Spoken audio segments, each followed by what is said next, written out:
அனைவருக்கும் தீபாவளி நல்வாழ்த்துக்கள். அப்பா இந்த ஒரு நாளுக்காண்டி எவ்வளவு செலவு, எவ்வளவு வேலை. ஆனாலும் அடுத்த வருஷம் தீபாவளிக்கு இன்னுமே எக்ஸைட்டோட தான் ரெடியாக இருப்போம். தீபாவளி அன்னைக்கு காலையில் 2 பலகாரமாச்சு பண்ணலான்னு பார்த்துருந்தேன். ஆனால் என்னால் வந்து ஒரு பலகாரம் தான் பண்ண முடிஞ்சுச்சு.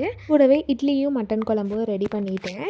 சாமி கும்பிட்றதுக்கு முன்னாடியே பலகாரத்தை ரெடி பண்ணிவிட்டேன். அதுக்கப்புறமா குளிச்சுட்டு வந்தேன். எங்களுக்கு சூடாக வடை போட்டுட்டு கூடவே மட்டன் குழம்பையே ரெடி பண்ணியிருந்தேன். ஒரு சைடில் வந்து மட்டன் குழம்பை ரெடி பண்ணிவிட்டு இன்னொரு சைடு வடையை போட்டு முடிச்சிட்டேன். காலையில் ஒரு பலகாரனால பெருசாக எனக்கு வேலை இல்லை. நைட்டு அரைச்சி வச்சுருந்த மாவு நல்லாவே பொங்கி வந்துருச்சு. சூப்பராக வந்து இட்லியும் ஊற்றியாச்சு. பருப்பு வடை இல்லைனா சுழியம் பண்ணிக்கலான்னு சொல்லிட்டு பருப்பை வந்து நைட்டு எடுத்து வச்சுட்டு தான் படுத்திருந்தேன். காலையில் 2 பேத்துக்கு எதுக்கு இத்தனை தான் பண்ணிட்டுன்னு சொல்லிட்டு வடையோட முடிச்சாச்சு. இட்லியும் குழம்புமே ரெடி ஆயிடுச்சு. ஏதாவது பக்கத்துலனா ஸ்வீட் வாங்கி கொடுத்தாலும் நம்ம கையால் செஞ்சு பலகாரத்தை கொடுக்கும்போது ஒரு சாட்டிஸ்ஃபேக்ஷனாக இருக்கும். இந்த மாதிரி தான் நான் செஞ்சது எல்லாத்தையுமே ஒரு பிளேட்டில் வச்சு பார்க்கும்போது அவ்வளோ ஹாப்பியாக இருந்தது.